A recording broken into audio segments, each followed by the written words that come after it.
All right. Bismillah, walhamdulillah, wassalatu wassalamu ala rasulullah. Again, thank you for allowing me to present. Just one note, I am not a sheikh. So I take that very, very clear. Sheikh Abdul Razak is very kind in using that title and in terms of honor, but in terms of qualifications, not even close. Make that very clear. I'm just a guy who works a full-time job in the biomedical sector. I have an intermediate understanding of Arabic at best. I'm not even a half of the Quran. I'm just a guy who does tadabbur on the Quran, alhamdulillah, which is a high rank I know, which all we can all aspire and continue to reflect on Allah's words and benefit from it. But that is the extent of my qualifications. So with that said, why study the organization of the Quran? So there's a few reasons. So someone might think like, who cares about this topic? And to an extent, it's kind of understandable. Like you're just saying, I want to understand what Allah is saying. I want to know the fiqh of it, and I want to know the rulings, and I want to know what Allah is telling me here. Whether or not it's organized, what's the big deal? So I think there's a few reasons worth mentioning at least as our preview, and then we'll get into the actual topic with some case studies. One, I think, is an obvious. It seems obvious, but Allah is the best of speakers, and His speech is the best of all speech. You hear this all the time. You hear any khutbah, khatira on the Quran, you're going to hear this kind of mentioned in some form, shape, or way. But I don't think we realize that if we don't attribute organization to the Quran, we're kind of saying that Allah doesn't know how to speak. I mean, honestly, if I give this presentation and all my slides were out of order, I'm giving you a case study, then I go back to the intro, and then I conclude, and I'm like, oh, by the way, I want to give you 5 more case studies. You would be by the end of this, you'd be confused. And even with me organizing it as best as I can, you still may leave this presentation confused. It's a possibility. So I don't want. I think we should really reflect and think to ourselves. I mean, if Allah is the best speaker, and if I hear a presentation and that speaker is his thoughts are organized, it's a bad speech. If they're very organized, it's a great speech. I feel like I should attribute that same thing to Allah subhanahu wa ta'ala. Another one, all of creation is organized. I mean, you look anywhere, the same, and one of the arguments one sheikh puts, he says, the one who organized every bone in my hand, you don't think he organized his speech? I mean, you look at the human body, you look at biology, symbiosis, this, that, cohabiting, all these kind of things, all these organisms living together as one in the water cycle and the plant cycle, and Allah created all this perfect harmony. But when it comes to his speech, it's all random, it's a jarble, I'm not really sure what's going on here, right? Another one, this is a possible tool to enhance tafsir of the Quran with the Quran. So many of you may already be familiar, but the number one source of tafsir of the Quran is with the Quran itself. So if Allah uses a term here, and you're looking at another passage, the first thing you go to say, how did Allah use this word before? Because He has His own definition, so to speak, and we don't want to project our linguistics on what Allah is using the word as. But so this may be a tool, and I'm not proposing that it is a tool yet, because I think it's premature, and I think there's some limitations to this study. One, especially being that we're proposing a structure, and it doesn't mean that Allah is going to give us the metaphorical green light or thumbs up to say, yeah, this is obviously the structure of the surah. You may use it. But it may be a possible tool. I think another one to consider is the chronological arrangement of the Quran. We all know Iqra came first, and some arguments are the final full surah to come down, Surah Al-Nasr, إِذَا جَاءَ نَصْرُ اللَّهِ وَالْفَتْحُ. I mean, if we don't have the Quran as it came down to the Prophet ﷺ, why was it rearranged? There's some arguments that the Sahaba put it together. I'm going to put forth an argument in this presentation that no, actually, the Quran is divinely inspired in the order it is. It's Baqarah, Al Imran, Nisa, Ma'idah, etc. to the end, all the way to Nas, with a purpose. And Allah chose that deliberately, and the structure can help enhance that argument. And then there are claims that the Quran is unorganized. There are a bunch of Orientalists who have this claim. People who study the Quran. There's one very famous, Angelica Neuwirth. She's a German scholar. She's done a lot on the Quran, and she actually proposes structures for the Meccan Surah, the short Meccan Surah. She has some research you can find online of her proposing beautiful structures. But then when it comes to Medina Surah, she goes, these are jumbled. Or you can tell that she'll say, you can tell that the followers of Muhammad ﷺ put it together piecemeal afterwards. It's not really coherent there. So even people who will propose a structure on one end will still say it's messed up on the other. And even Muslims, right? Who's to say that everyone here has full yaqeen and certainty that the Quran is perfectly organized in a unit of speech? Honestly, many of us probably before this presentation or hearing the topic beforehand didn't really even consider it, and we just thought that's just how Allah speaks. He goes from this topic to that topic, and I'm sure there's a wisdom, but I've never considered it. So with that said, this is just a precursor to what we're going to get into. I wanted to plant those seeds so that you may have a deeper understanding or at least appreciation for how Allah speaks. Okay, so before I can give you some case studies to analyze, I just want to share some of the literary structures you may find. And it's not to say that all of Allah's words can be limited to these structures, but they are helpful for us to at least see and observe some of the things I'm going to share. So linear structure is the most obvious. This is how we in the West operate. Our minds are set to linear structure. When I open up a book, chapter 1 goes to chapter 2, which goes to chapter 3. And if I were to skip chapter 1 and go to chapter 3, and then skip to 5 and go back to 2, things aren't going to make sense. So for us, and honestly, Surah Yusuf is very unique, and it probably stands out because it's such a linear chapter, where the story goes from start to finish. There's no intermission. It's just the story all the way through, and then a conclusion. That one sticks out to our minds because it's so linear. But typically the surah, while they may have a linear logic, like Allah's building his arguments using an ayah, and then that ayah leads you to the next thought. But in terms of overall, like why are these passages here like this, or these topics starts here and goes to this topic, and it seems to come back to the same topic, it can seem confusing to our Western minds that are pre-programmed to be one way. Another one's called parallel structure. So as you notice, topic A, B, and C are paralleled by, we call them A prime, B prime, C prime.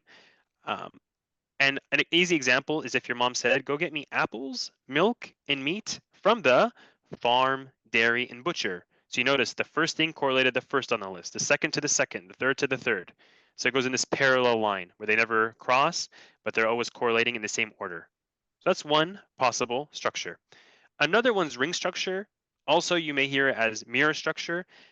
Basically the same thing. The only difference is one may have a unique center, and another one has two middles. So it mirrors itself down the middle. If I put a line, it'd be a mirror.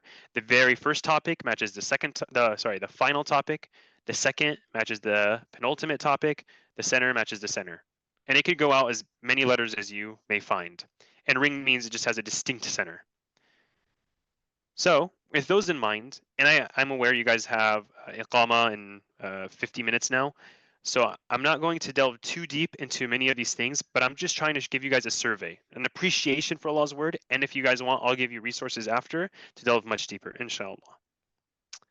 Okay, so where do we find these structures? Where can I look in the Quran and possibly recognize like, oh, that's parallel, oh, that's a mirror? It could be within a passage of a surah, so not even the full surah. I'm just may look at one ayah. Or maybe it's just within a part of an ayah, I might find something there. It could be an entire individual surah. So within the individual surah, you may find like just Surah Al-Mulk. I can find a mirror structure from start to end, the whole surah by itself. You may also find in adjacent surah.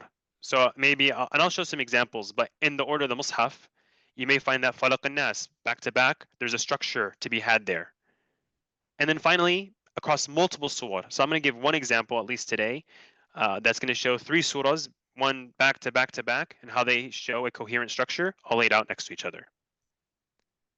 Okay, starting with the passage. I want to give you guys a case study from a passage. The most famous example, and I'm actually not going to go into it, is Ayat al-Kursi. You Google, you YouTube, ring structure in the Quran, probably 9 times out of 10, Ayat al-Kursi shows up. And I will leave it for you guys to just YouTube it later and look it up. It's very obvious once you see it. So I'm actually not going to go into this. I would rather give you guys examples you've not heard of before, in case you've heard of this study before. I don't want to bore people. I want to give you guys new, novel research. So the one I want to show you guys is the story of Musa in Surah Al-Qasas. And I know some of you are like, oh, how about Surah Yusuf? I know, when we'll get there, but this one is less known. So you actually find the surah starts with a prologue introducing the topic, the world that they're in. There's an epilogue to this whole thing. And notice, it's a passage, it's not the full surah. But then what happens next?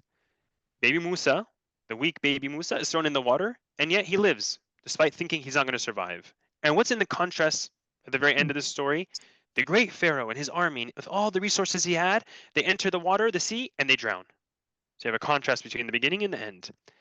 Pharaoh's wife asks him for a favor. And what was that favor? Oh, let's take him as a child and we'll raise him up. And then you'll also find the other end, Pharaoh asks Haman for a favor. Let's build this building and go see this ilah that Musa keeps talking about. Let's see the God he keeps talking about. The sister of Moses is sent to Pharaoh, and her speech is accepted. Oh, I have someone, you guys can't breastfeed him? I actually know some people who can breastfeed him.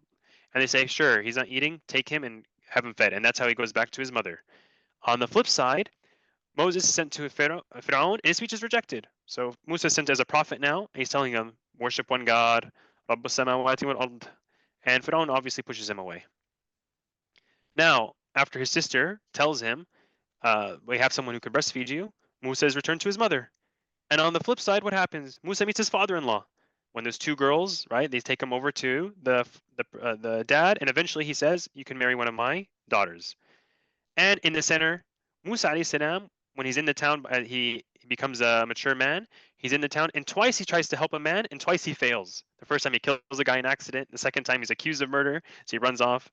The next, and then on, after he's left the town, what happens? He successfully helps two women, and that one of those becomes his wife. So you find this beautiful, and this is what we call a mirror structure, where the beginning matches the end, all the way till you get to a center idea. And the whole surah is perfectly balanced in that way.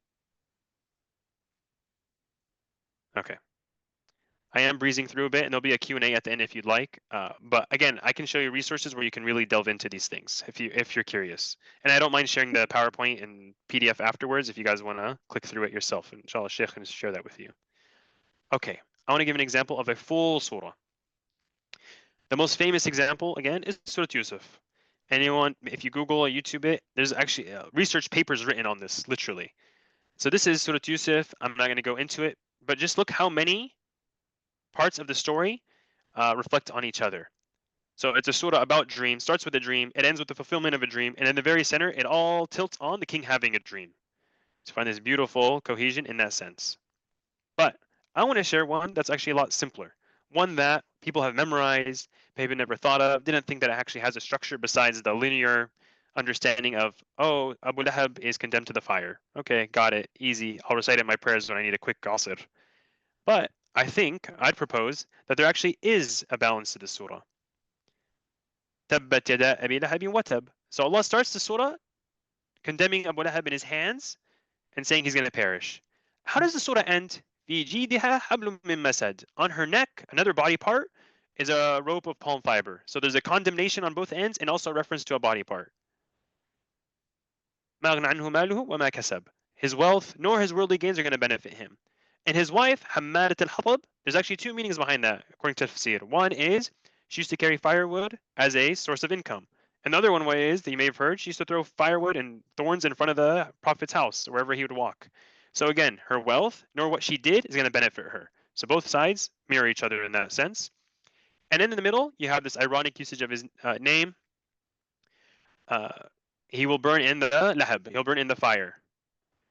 And again, so now the whole surah centered on Lahab. Lahab, him burning in the fire of his name, or his nickname, we should say. Why is he going to be like that? Well, because everything he did didn't benefit him. And why is that? He's going to perish. You know, these all, they reflect the center idea. The central idea pivots on this point. And this is what we call a ring structure. So even the short surah, the ones you may have never thought of too deeply, you realize like, wow, even they have a structure if you reflect on it. All right.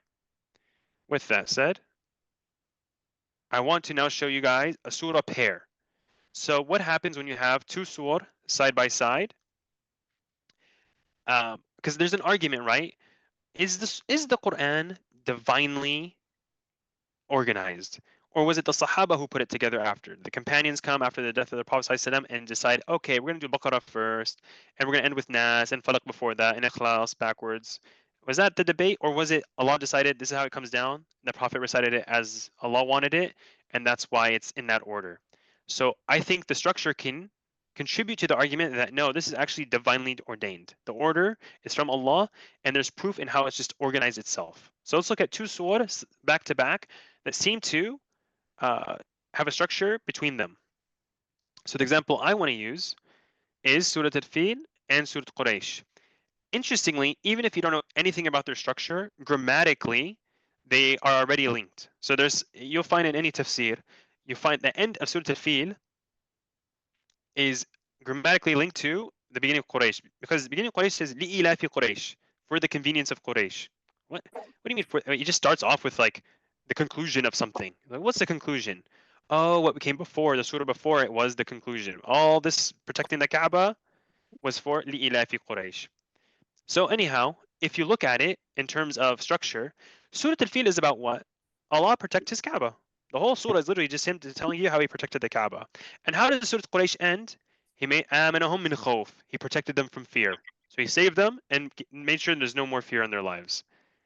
And then when you bring in it one level, what happens? So that they could travel رحلة الشتاء والصيف. They can travel in the winter and summer. And what are they doing? They're trading, they're getting money, they're getting food, getting accommodations for life. And what? وأطعمهم, he fed them. من جوع. He gave them and saved them from hunger. And how? Where did that hunger being saved from it come from? They're able to travel in peace because no one wants to touch them because they own the Kaaba. So what's the conclusion of all this? So obviously, what should they do? On account of Allah allowing them to travel in the winter and summer and be fed, on account of Allah protecting the Kaaba and making sure they're safe at all times, they should worship the Lord of this house. The conclusion's in the center and everything reflects it on the outsides. So again, this is a argument to say surah pairs back to back is there's a reason the surah in the order that they are, and then you can find that between the. There is a webinar going for the mute. students, whichever sent to us, and it's in English. Sister, please turn off your mic. Sister, please turn off your mic and camera, please. Thank you. Camera as well. Have fun. I was trying to record. You're good. I had to remove it because of that. It's all good. It's all good. Okay. Surah group. All right. So I want to give an example of multiple surah back to back to back to say that, look, it's not just that you have surah pairs, because I gave you guys one, but there's a ton of them.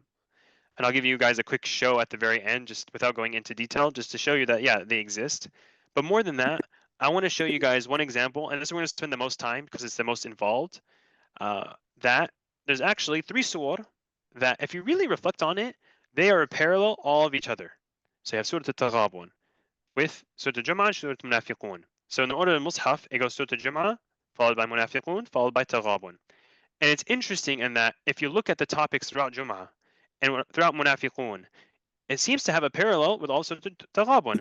Now, this is, I understand if you don't know these surah, it's not going to be as easy to follow along. So I'm going to apologize in advance. But for those who have a deeper, more involved relationship with the Quran and have an understanding behind this, you're going to really appreciate it, I think.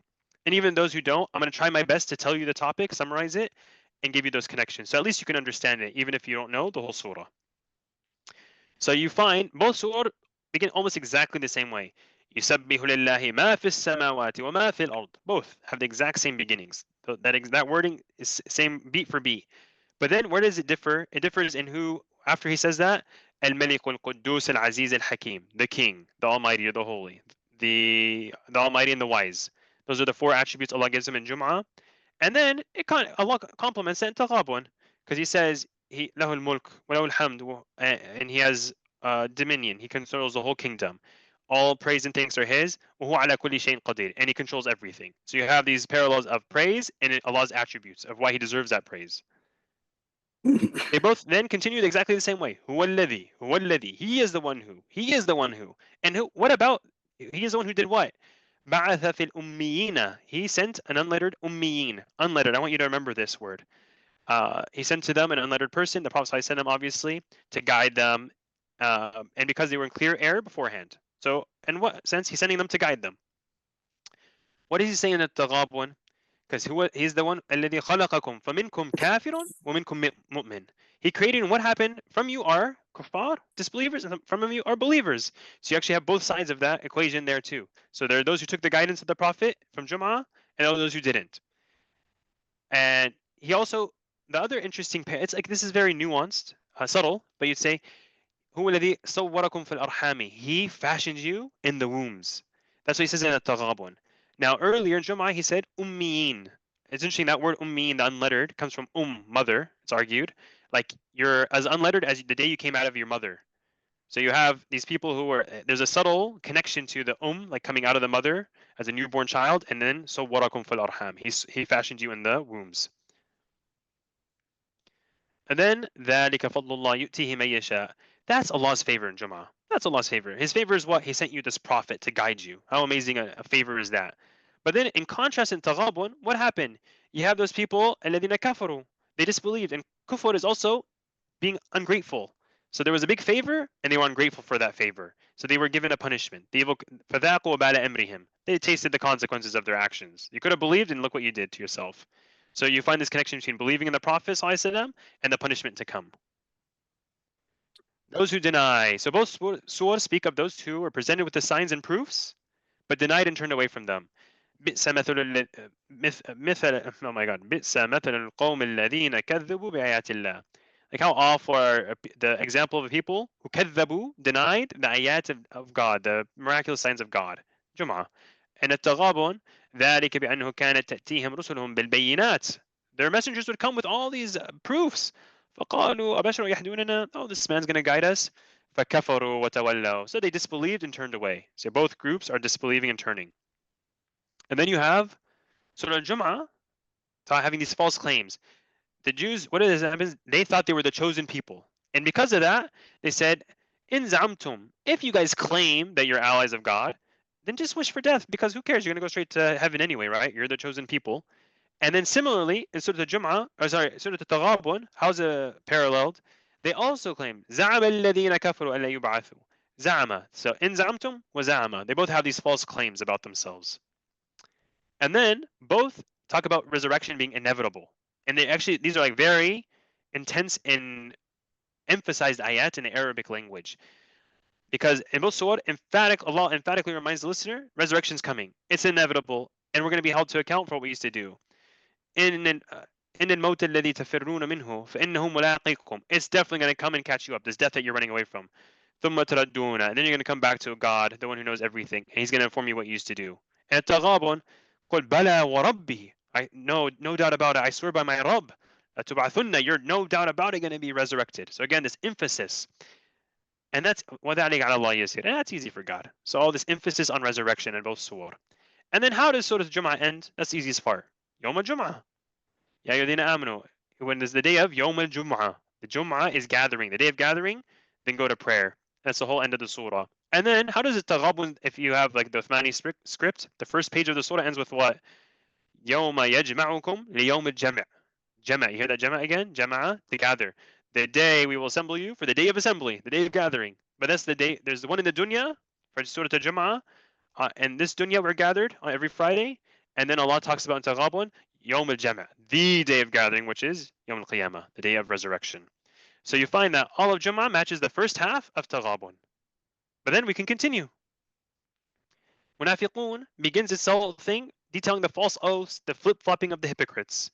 They said they believe. ثُمَّ كَفَرُوا. Then they kept going back and forth. Belief, disbelief, belief, disbelief. So what happened? Allah sealed over their hearts. They're not going to understand. لَا يَفْقَهُونَ. And they also, when they speak, Allah says these guys are so articulate. When they speak, you listen to their speech. But then if you look at Taghabun, how does Allah speak of these people? They kafaru, and what happens? They denied our signs. So in other words, they don't listen to a thing the Messenger ﷺ conveys. And as mentioned in Munafiqun, the Messenger is too courteous to the hypocrites. He's too nice to them. He gives them attention even though they don't even pay attention to him. So you have a contrast between the Prophet trying to listen and Allah saying don't listen to them, and then Allah telling you explicitly, the hypocrites don't even listen to you, or they're kuffar, so why bother? And then, Bismillah. يحسبون كل صيحة عليهم. The hypocrites, they think everything's against them. Whenever someone calls out, like, oh, they caught me. Oh, the whole world's against me type of idea. They're paranoid in another sense too. But then the believer, when things strike them and hit them, ما أصاب من مصيبة إلا بإذن الله. No, nothing strikes you except from God's permission, right? وعلى الله فليتوكل المؤمنون. We just trust God completely. That's how the believers operate. So you have the contrast. The hypocrite thinks everything in the world's against me, and the believer says, well, if something bad happens, it's from God, and I trust him completely. Very contrasting ideologies. That's the mindset is different. And then Allah talks about the hypocrites when he ends it. He says, هم العدو فاحذروهم. They're the enemy, so beware of them. So adu and fahdhar.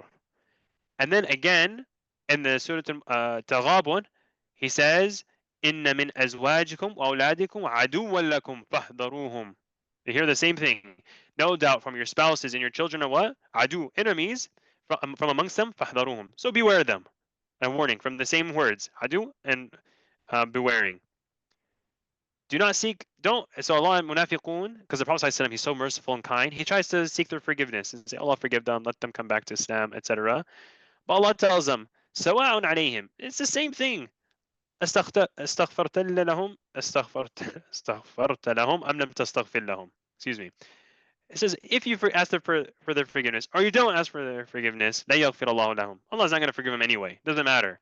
But then, تغابن, after He told you, you have potential enemies from your children and your spouse, Allah says, وإن تعفوا وتصفحوا وتغفروا فإن الله غفور رحيم.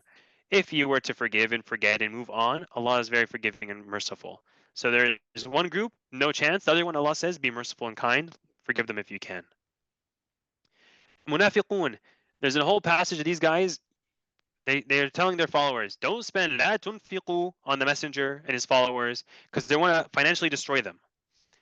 In light of their poor decisions with their wealth, Allah reminds the believers, don't let أموالكم and أولادكم, your wealth and your children, divert you from the remembrance of God. Don't be pushed away because of how you use your money. In the same way, Allah reminds the believers of Taghabun, إنما أموالكم وأولادكم فتنة, yeah. So, لا تلهكم أموالكم ولا أولادكم عن ذكر الله, from منافقون, and تغابن, yeah. Your wealth and your children are a fitna. It's a trial. So in munafiqun, they're failing the trial. In other words, they had this money and they have children and they're wasting it. They're being diverted from the remembrance of God. They're trying to bankrupt the Muslims. And Allah says, oh, these things are just a trial. And here's a case study right before this. You saw them fail. And then there's a passage on giving. Because the munafiqun, the believers are spelled, anfiqu, spend from what we provided for you before death comes to you. And you say, oh God, if you just let me give a little more time, I would have given more charity. And Allah repeats it at the end of Taghabun, because He tells us, fear Allah, fattaqullah mastata'tum. Fear God as much as you can. Wasma'u wa anfiqu. So listen, obey, and spend. Anfiqu, again, spend. That's better for you guys. So give for the sake of God. One group's regretful, the other one's being warned ahead of time. And then finally, they both end, speaking of Allah subhanahu wa ta'ala, Surah Al-Munafiqun, He's all aware, khabirun, of what you guys do. Taghabun describes Him as the most appreciative, forbearing, alim al-ghayb wa shahada, He knows the unseen and the seen, azizun hakim, almighty, wise. So both of them conclude telling you about Allah subhanahu wa ta'ala. So you find this beautiful parallel between Jum'ah, Munafiqun, and Taghabun, giving you a further argument to say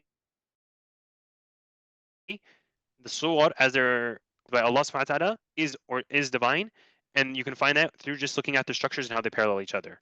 And what the topics, whether they complement each other, give you more details. One's very short, and then there's a case study in another surah, etc.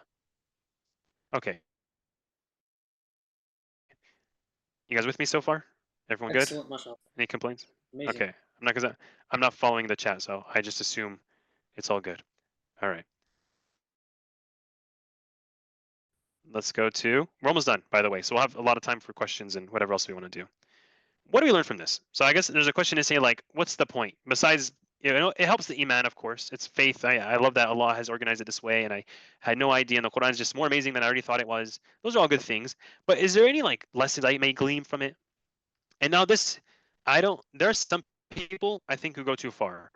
They'll use the structure to give you tafsirs, and it seems like the tafsir could contradict, like, general orthodox understandings.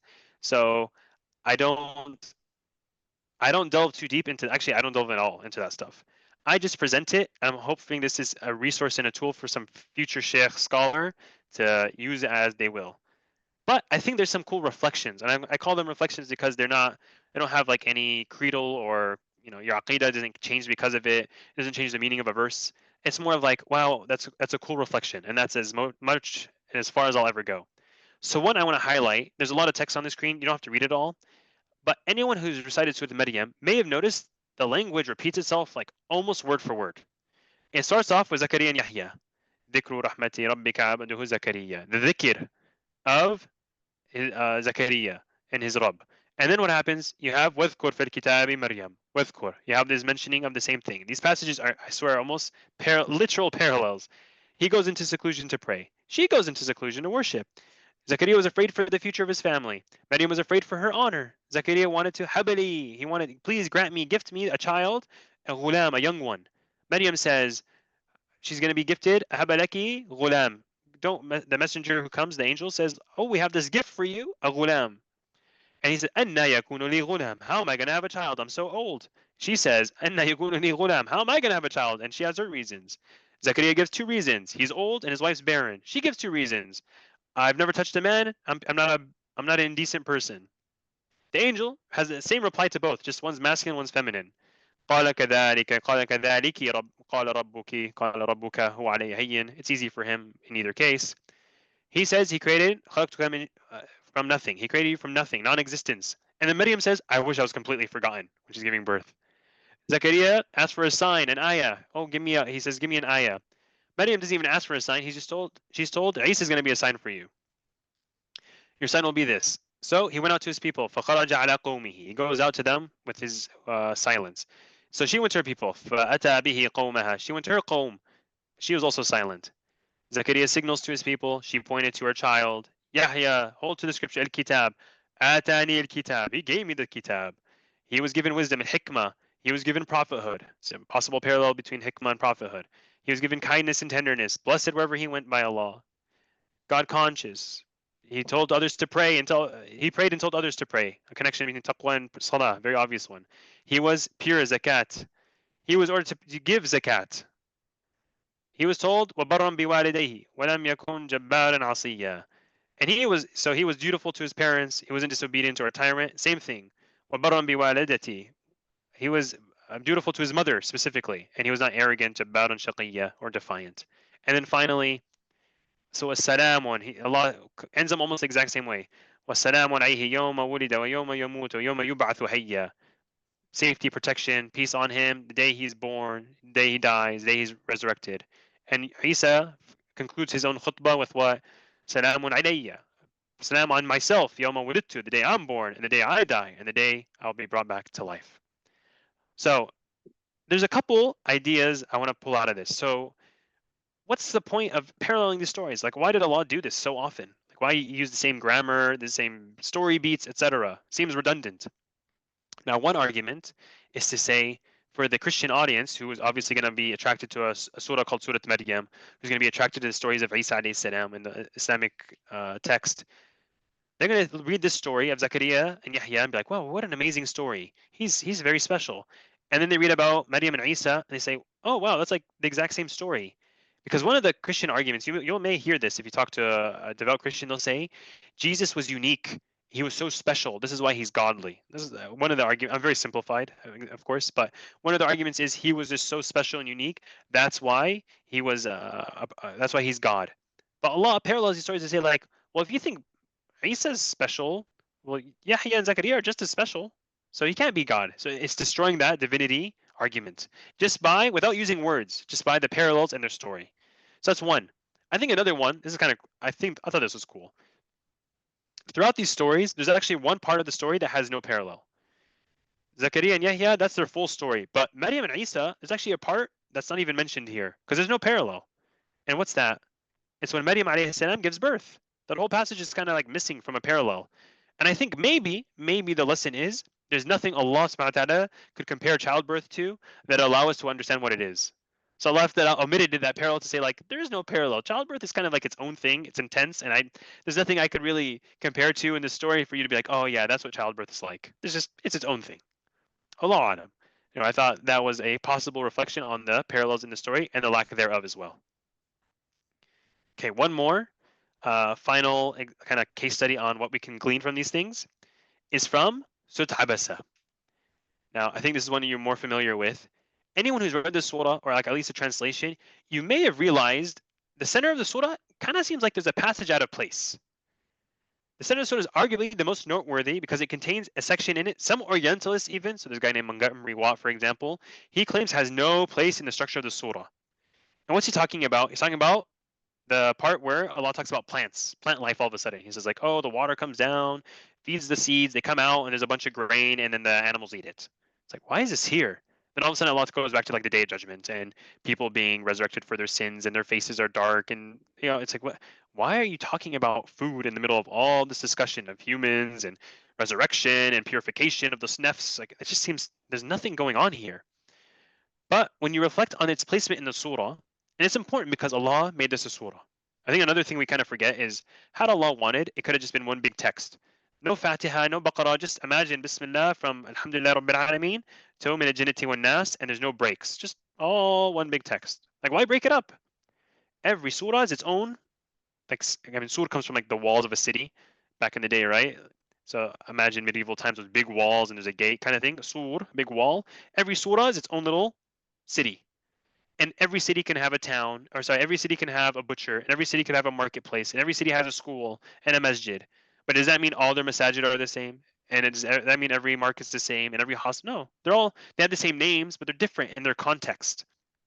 So similarly, when Allah puts a passage in a surah, it behooves us to reflect on its placement here. Why is this here in Surah Abasa and not somewhere else? There must be a reason. So these parallels are interesting. I want you to check this out. قتل الإنسان ما أكفره من أي شيء خلقه. So Allah starts the passage that makes sense, well, quote unquote makes sense. Cursed is man. How disbelieving is he? What did we create him from? And then Allah says, فَلْيَنْظُرِ الْإِنسَانُ إِلَىٰ طَعَامِهِ. You guys should reflect on your food as well. So there's a reflection on where did he create these people from, and also reflect on your food. So they both start with a reflection about that creation in specific. Min nutfatin, from this small dirty fluid he created him in destined form. And then he made the path out easy for him. And then how does he talk about plant life? He brings the water down in torrents. Just a bunch of water comes down. So there's the little sperm, one drop that goes and creates life, and here Allah's just downpour comes down. And then he breaks open the earth. Now, a little graphic about anyone who's familiar with childbirth: a woman is literally being split open, and they have to get stitches afterwards, and that's as far as I'll go. There's a splitting open of life. And then but the child comes out, no problem. They don't realize it. They're coming out without that pain and suffering. And similarly, so when that life comes out, every life is unique. Every child comes out its own way. Even twins, in a sense, are unique human beings. But then Allah talks about when the plants, there's grain and grapes and herbage, olive, palm trees, gardens, all this different diversity of plant life comes out, all from a little seed.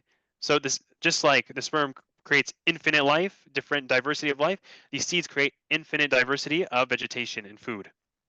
And then the conclusion, ثم أماته ثم أقبره ثم إذا شاء أنشره. And then, no, man has not yet accomplished what he commanded him. So he kills him, he puts him in his grave, and he resurrects him. So mankind's, their journey ends with death, ground, resurrection. And then how does Allah end the passage on food? مَتَاعًا لَكُمْ وَلِأَنْعَامِكُمْ. It's just an enjoyment for you and your grazing livestock. So what does that mean? The plant comes out, it's alive. What happens? We eat it. It's death. ثُمَّ أَقْبَرَهُ. We place it in the earth. Before there were bathrooms, like plumbing, we had outhouses. Back out into the dirt, into the grave for the food. And then what? It grows back alive again. It's fertilizer. A new plant life grows from that. ثُمَّ إِذَا شَاءَ أَنشَرَهُ. It comes back alive. Had this passage not been placed here, I would not have. Now I have an association. What Allah talks about. When I look at a grape now in the future, I'm thinking my death, my resurrection. Allah changes the way you see the world. Had this passage not been here, you would not have that meaning. You would not have understood that, oh, look at my food, and this should remind me of my death, my resurrection. We're going to pass. Oh, I should reflect on my humble beginnings even, right? This little seed, I also came from a little seed. I shouldn't be so arrogant. But you have to recognize its place in the passage. So no, it's not random. It's not that these Orientalists think like, oh, it was just a later insertion, as they would call it. No, it's just divinely inspired. It's here, and had it not been here, I would not have gotten the lesson. Wallahu a'lam. Okay. Doing good? Amazing, mashallah. All right. Last. These are honorable mentions. I just want to give you guys an idea. I'm not going to go through any of these. I just want you to see them as an idea. I've called them honorable mentions because I'm going to show them, but I'm not going to get into them. It's like Surah Qaf, from beginning to end, is an entire ring structure, the whole surah. At least I would argue that. Surah Al-Qalam, same thing. The passage at the end of Surah Al-Qasas, same thing. Surah Yasin, the entire Surah Yasin, a mirror structure. Luqman, a big parallel structure throughout the whole thing. Surah Ar-Rahman Waqiyah is an argument for it to be a mirror structure. My notes, I have not even written these up yet. That's why it's like ugly tablet notes, but Surah Al-Dhariyat and Surah Al-Tur. So you have parallels and parallels and parallels. So this is like a list of surah I have completed. When I say completed, it means I've published them on the blog for free. Anyone can open it up today, look through it in detail, and understand like how did I present it? Where's my resources? Did I pull it from another book, from an audio, from a podcast, from a video, or did I propose it myself? What's my reasoning behind it? These are all there. So I have 71 surah published. And when I say 71, it means some of these could be individual, like just Surah An-Nas on its own. Some of them are actually, I don't have one on its own. Maybe it's a parallel with something else or a mirror structure with the one next to it. All of Juz Amma is done though. I can say that much. Juz Amma is completely done, individual surah wise. And then of the after the 71, I think I have another 30-ish, if not more, that are research is on my tablet in some shape or form, whether it's done or on its way to being done. So there's a lot more research to be published, and then there's like 10-ish surahs I haven't even looked at yet. So it's coming along, alhamdulillah. Yeah, and as Sheikh Abdul Razak said, I've been at this for 4.5 years, like kind of on it, kind of consistently. I just post every Friday. Some things are, I break up a lot of surah into multiple parts. One to make it easy for the audience to read, and also for myself to extend my writing. Okay, so final thing, we can do Q&A. Why is it a miracle? Like, what's the big deal? Why do I think this is another argument? I should say, this is not why it's a miracle, but another argument for its miraculous nature of the Quran, because remember, it's an oral tradition. So the Quran was then like, if I cannot explain to you how difficult it would be for me to have given the speech as a mirror structure. Like for me to have thought of it in real time and responded to your question. Because imagine sometimes it's answering questions, and then to make sure it's organized after the fact, like it seems impossible. No revisions. Anyone who's written a book, by the way, if you've written an essay, you already know this, but anyone who's written a book, a full book, 600 odd pages like the Quran, impossible without a second draft. So no revisions. You can't go back and say, oh, I should have put this passage here because it ruined my mirror structure, my ring structure. It's out of order. It came in chronological, and yet when we go back and put it in its divine order at the end, Juma munafiqun taghabun, oh, perfect parallel. Who knew? Responding to real-time events. So people are coming up with questions and he's answering in real time, and that's going into the surah. Oh, and it fits perfectly into the structure while we're at it. Over 23 years, I can barely organize 23 minutes ago by an unlettered man, ummi, addressing issues, politics, finances, spirituality, history, morals, laws, rituals, wars, etc., etc. And despite all that, after it's arranged and compiled at the end of 23 year, you have incredible structure and organization, ring structure, mirror structure, parallel structures, structures within other structures. I didn't even give you guys that. So some of those you could find a structure, and then within that there's another mirror within it, all without compromising on the perfection of the message itself. So I mean, it just seems like there's a guy, and I can actually show it to you here. This guy named Raymond Ferris, Structure and Quranic Interpretation. So he wrote this book. It's in English. It's pretty short. I mean, it's probably like 100 odd pages, if not less. So he made it probably the most famous in the Western world. He's a white convert, and I'm talking like white. And I say that because he was only the kuffar are very unique, and then they'll get a PhD in the most niche, weird subject matter on planet Earth. This guy was like, oh, my PhD's in Arabic Jahili poetry. Okay, like you don't even know Arabic. Why are you doing? But he did learn Arabic because Arabic's like excellent beyond belief. He teaches Arabic in Kuwait, I believe. So anyway, he looked at the Quran. He said, "Oh, it's just more Jahili poetry, essentially. Let me look at this." And he knew that Jahili poetry had a structure to it. That's just how that it was a known thing that they would talk in oral traditions. Used to do mirror structure and ring structure quite often because they could build on it. Like imagine you tell a story and you want to build on that story. I know I can just start and end within the same topic and build. So he started looking at Surah Al-Baqarah of all surah, the longest one, the one that seems the most chaotic. And he found this amazing structure to it, structure upon structure upon structure, to the point he said, this could only be from God. He converted and a Muslim, mashallah. So anyway, there's a bunch of resources here. Divine Speech, Exploring Quran as Literature has a ton of them in there. If you know Arabic, Dr. Fadl Saleh Samirai has a book. He talks about the connection between the beginning and end of surah. Razi has a few things as well. He actually has one on between Kawthar and Ma'un, a parallel between those two. Ruh al-Ma'ani has a few things. Al-Lusi, he talks about the beginning and ends of surah. Al-Bahr al-Muhit has a few things. Nizam. So he just making the argument that there are proofs to why the Quran is organized. Since Mir has a lot of papers online you can find for free. And then if you want, you can always go to this blog. This is my blog. So I post every Friday some type of structure organization of the surah. It's called heavenlyorder.substack.com. Substack just being the domain site. If I stop sharing for 2 seconds, because at this point I don't have to do presenter view, and then I can share my actual screen. So if you go to heavenlyorder.substack.com, it'll take you, well, actually, first it'll be like, do you want to subscribe? You don't have to subscribe. You can just click, no, I just want to look at the website. That's fine. It's free, by the way. Even if you subscribe, there's a free, so you don't have to pay anything. There's a table of contents. Just search the surah you want. It's all linked. It's in surah order. So if it's an individual surah, like I only have the structure of it on its own without looking at a surah next to it, you'll have it in this section. And then if you go down after all those surah pairs. So here's a bunch of surah that have a pair and all the arguments for why they're in a pair. Surah groups. So we have Jumat al-Ghabun, as we just showed, Zalzal al-Takathur, Fil Nas. So there's a lot of things like that.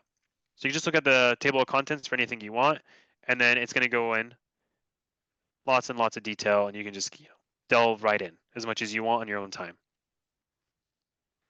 So, is it still is it showing the PowerPoint at this point? Did it go back to PowerPoint? I went back to PowerPoint now. Okay, good. So anyway, I don't need to be in the presenter mode anymore. So with that, any questions? I believe we have what, like 10 odd minutes. You guys are done. Yeah. MashaAllah, tabarakallah. May Allah bless you, Sheikh Munir. Barakallah. Call you Sheikh whether you like it or not. This is an incredible effort, MashaAllah, tabarakallah. Years and years of spending time with the Book of Allah Azza wa Jal. What an honor, MashaAllah, to serve the Book of Allah Azza wa Jal. MashaAllah, tabarakallah. There's a lot of questions I see. If anybody has questions, you may write them down and then I'll ask directly. I was going to ask Sheikh Munir before, as I wait for people to ask questions on the bottom. Have you come across the works of Sheikh Ali Hani? No, I haven't. Not that I know of. Okay, so Sheikh Ali Hani is a Jordanian mufassir. He has an Oh, entire. I have. I know now. That ring. As soon as you said that, it rang a bell. Yes, go ahead. He has a whole series on Maqasid al-Suwar, and it's based off of a book that isn't published. I have a PDF of it. If you want, I can send it to you. So the series of Maqasid al-Suwar, the Sheikh gives like an intro to each surah, and he dives into how the surahs are interconnected in a way that I have not seen anyone else touch on before, because there are his own personal ijtihadat as well. And so for this, I was thinking for the surahs that you haven't completed, because he even adds colors and stuff like that. I can send you the PDF inshallah later. Yeah, it's about like 2,000 some plus pages, so it's very, very, very extensive. It's incredible. Yeah, it's awesome. So someone is asking, are these, assalamu alaikum, are these organizations only unique to Quran, or do these these structures can be found in other literature? Yeah, so the original argument, I believe, actually came from a non-Muslim who said this is a Eastern tradition. It's old as the Bible itself. Like literally, people have pulled out structures from the Bible, the Psalms, and the first 4 books. John, Matthew, Mark, Luke, and John. There are parallel and mirror structures. This is like an old oral tradition type of thing. So the old Eastern world used to think like this, like Adi, like they would tell a story and like this is how they thought of organizing their text and speech because they could build on it easily. While for us Westerners, we're just so used to chapter 1, 2, 3, 5. We can't think that way. But it was normal for them. Just like I was talking about Dr. Raymond, he looked at Jahili poetry. So again, they used to do this even before Islam. So it's not unique, and this is why I don't say it's like, oh, the Quran is so special because it's mirror structures. Like, well, no, other text has it too. I could write an essay and organize it in a mirror structure. It doesn't make it miraculous, right? I think the nature of how it is and just like the diversity of topics and how it keeps it up makes it more miraculous, but it's not the argument. But yeah, it's in other things too. Inshallah. Let's see. Any other questions on the bottom? Can you help me understand Surah Al-Kahf and the Yatalattaf word positioned, Sheikh? Positioned in the middle of the Quran. You know the Desi Mus'haf has Yatalattaf bolded. I don't know this. Yeah, it does. It has Yatalattaf bolded. And the ayat in Surah and the entire Quran. Okay, that's too long of a question. But I think you've done Surah Al-Kahf. You've done Surah. Yeah, I can share again in 1 second. Yeah, so if we go back. Because I go back. Oh, there it is.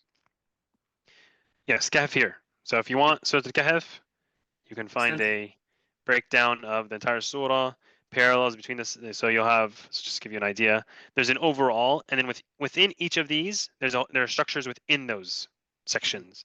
So you'll find parallels between like C and C prime and D and this, and then within that self, it'll have its own structure as well. So yes, I have something on Kaf. Maybe not your exact question, Ya Talattaf, but it has at least other examples. I don't know why it's bolded, but it's bolded. So interesting. I had no idea. Yeah, the Desi Mus'haf, they have it bolded. They say it's the middle word of the Quran. Allahu Alam if they counted it. I'm not sure how, but I don't. I've learned not to trust counting of the words of the Quran. I've seen too many of these numerical miracles that say, "Look how many times this word comes up," but then they count words very weirdly, where it's they just look at spaces in the Mus'haf, but then that's not reality. Yeah. Anyway, Sheikh, that's all another. Sheikh Musa Tayyar, he says, call them numerical commonalities if they even exist. They're not. Yeah, Yeah. yeah, exactly. Yes, and I'm aware. There's some things like, oh, that's interesting, but I've seen too many like stretches of the imagination, to say the least. You know, wallahi, after going through this now, inshallah, I even plan on using a lot of this research for my own durus in the masjid. This is incredible. Sheikh, Yeah, as yeah. a suggestion, you should record these as YouTube durus individually as surahs. Wallahi, people would watch them. I would watch them. They would be so beneficial.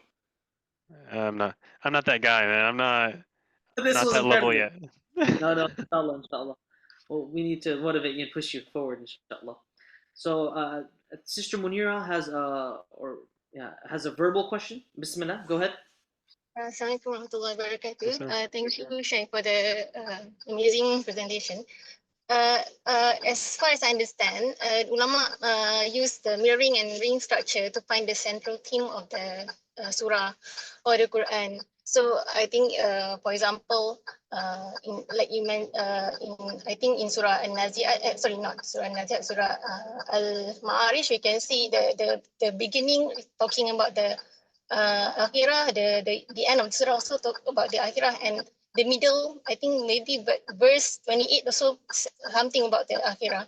But I wonder, how do we find the theme in case of the surah that is arranged in parallel? Thank you. Yeah, so that I guess I'm not going to give you anything definitive because again, I want to emphasize this study.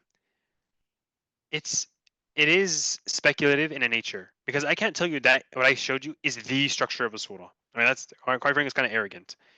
Even if it makes sense, even if like, well, everything matches up, but we don't know what Allah intended, right? To speculate that far, and that's why speaking about the Quran is such a you have to be so careful about what you say because you don't want to say something Allah did this and then you end up being wrong, right? That's as bad news as it gets. So how do you get the center of a parallel? In some cases, I've seen people argue that like Ma'arij, for example, it's funny you say that because when I look at Ma'arij myself, I believe, let me make sure I'm not wrong. Oh no, I did have his ring structure. Never mind. I thought it was the parallel. That must have been the Mursalat. That's what it was, Mursalat. So anyway, I have a mirror for this particular surah, but yeah, for parallel, I don't know. Again, maybe we're restricting the ideas to say like everything has a mirror structure, everything has a ring structure. Is that the case? Does it have to be? Are we putting an unnecessary restriction on Allah's word to say if it doesn't match the structure, then it doesn't exist or it's not right? Allah Adam, I'm not sure. Like the one I gave that's probably the most extensive parallel besides the three is like Surah Luqman. I think it's a very strong argument that it's a parallel, not a mirror. Though I mean, I'm sure someone can look back and find a mirror structure. No, Allah Adam. It's not impossible, and I think I've seen examples where both are presented and they make sense. SubhanAllah. So there could be, in a sense, based off of the ijtihad of the scholar dealing with the ayat, multiple structures even, not just one Yeah. example. Have you And come I across think a surah where, like, particularly that surah, it made sense for multiple structures to fit in? yeah, One. like Ikhlas, I think is a very easy one, Mm, where Qul huwallahu ahad and it ends with ahad. Lam yakun lahu kufuwan ahad. And then al samad, needing no one, needed by all, but he needs no one. And then walam yakun lahu kufuwan, there's no one equal to him. So if there's no one equal to him, he can't be needed or need anyone, right? He's up there on his own. Lam yalid walam yulad. Okay, that's obvious center. He doesn't give birth. No one gave birth to him. Okay. But then, so that's one. But then someone else came, I thought, with a better one. Qul huwallahu ahad. But then walam yakun lahu kufuwan ahad. The difference here actually is how you translate samad. Samad could be eternal, and it could be needing all, needing none. So how you interpret that actually changes how you structure it. Nor was he given birth to. And now look at the birth actually gets split up. And what's the argument now?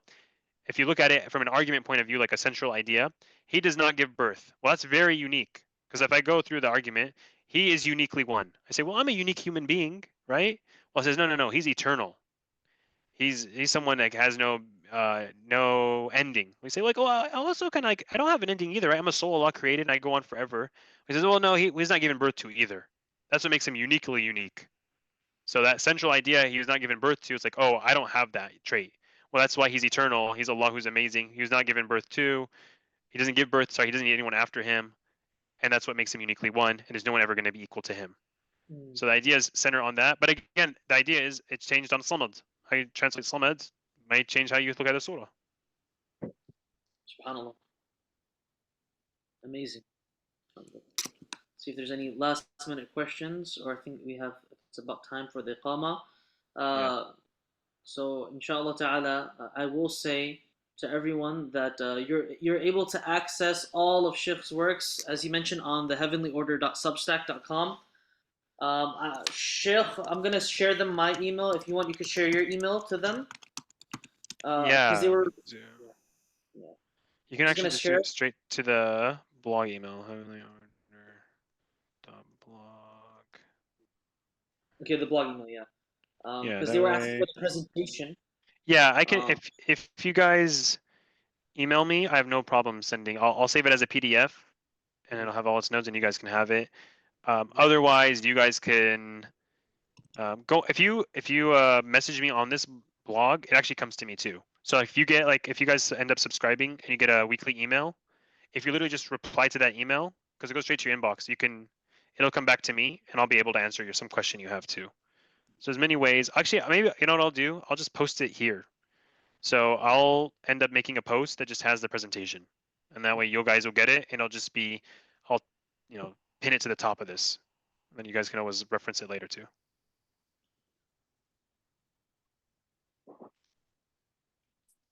Jazakumullah khairan, Sheikhna. All right, no, barakallah fiikum. Jazakallah khair for the time. Glad you guys benefited. Wallahi, it was. I wish I could go through the whole Quran like this with you. It's really, really incredible. MashaAllah, tabarakallah. I'm being serious. I wish, there's a lot to learn from this. MashaAllah, tabarakallah. Incredible effort.